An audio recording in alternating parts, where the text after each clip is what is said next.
আজ আমার বরের টিফিনে শীতের সবজি দিয়ে তরকারি আর রুটি করে দিলাম। তো হ্যালো এভরিওয়ান, গুড মর্নিং সবাইকে। আমি যখন সকালে উঠেছিলাম তখন কিন্তু ভোরের আলোটাও ঠিক মতো ফোটেনি। আর যেহেতু ভোর না হতে হতেই রান্না বসাতে হয়, সেই কারণে আগের দিন সমস্ত সবজি কেটে আমি কিন্তু এয়ারটাইট কন্টেনারে করে ফ্রিজের মধ্যে রেখে দিই।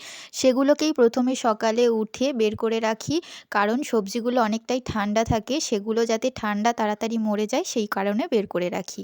আর এই বড়িগুলো দেখতে পাচ্ছ, এখানে কিন্তু 2 রকম ডালের বড়ি আছে, এগুলো আমাদের বাড়িতেই দেওয়া। আজকে মাছ রান্না করব, মাছটাও ফ্রিজে ছিল, সেটাও বের করে রাখলাম। আর আমাদের কিন্তু সকালের রান্নাবান্নাটা উনানেই হয়। আর উনানে রান্না করতে বেশ ভালো লাগে, কারণ ঠান্ডার সময় উনানে রান্না করলে গাটাও ভালো মতো গরম হয়। আর এই যে দেখো, বরের টিফিনে আজকে দিয়েছি শীতের সবজি দিয়ে তরকারি আর রুটি। আর বর অফিসে বেরিয়ে যাওয়ার পর আমি খেয়ে নিলাম নতুন গুড় দিয়ে রুটি, খেতে কিন্তু দারুণ লাগছিল। তো আজকের ভিডিও এই পর্যন্ত, টাটা।